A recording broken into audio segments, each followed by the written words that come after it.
Assalamu alaikum and I welcome to the video. It is the second video related to the conversion between kilometers and meters and centimeters and millimeters. But the only difference is this, that you are seeing over here squares are written.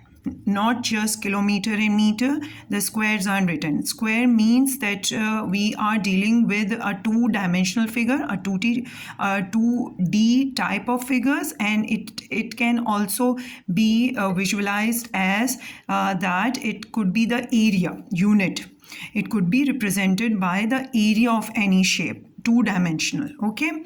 Now, if you see that the direction of the conversion is the same in need when it is required to convert kilometer square into meter square and centimeter square, and similarly millimeter square, we will multiply.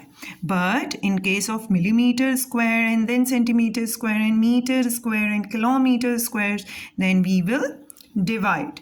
Remember that there is a difference. What we have learned in the last video related to the conversion with one dimensional, just kilometer into meter and centimeter meter. Here we are having square. Over here we are having a square, and meter square is the resultant of multiplying m 2 times, multiplying m 2 times, and the powers are added. So whatever the conversion factor will be multiplied or divide twice. If there is 100, so there will be 200. 2 tens. If there is 100, so there will be 2 hundreds. If there is 1,000, in case of the conversion factor from kilometer to meter, there will be 2 thousands. Okay, 2000s. Now let's take an example of 1080 millimeter square into centimeter square. We know division is to be done, and what is the conversion factor? 1 centimeter is equal to 10 millimeter. So over here 2 times 10 is written.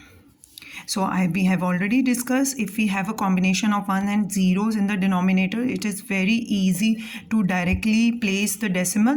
So 0 with this 0, 0 with this digit, and over here 1 pointed towards the decimal. So your answer will be 1080 millimeter square is equal to 10.8 centimeter square.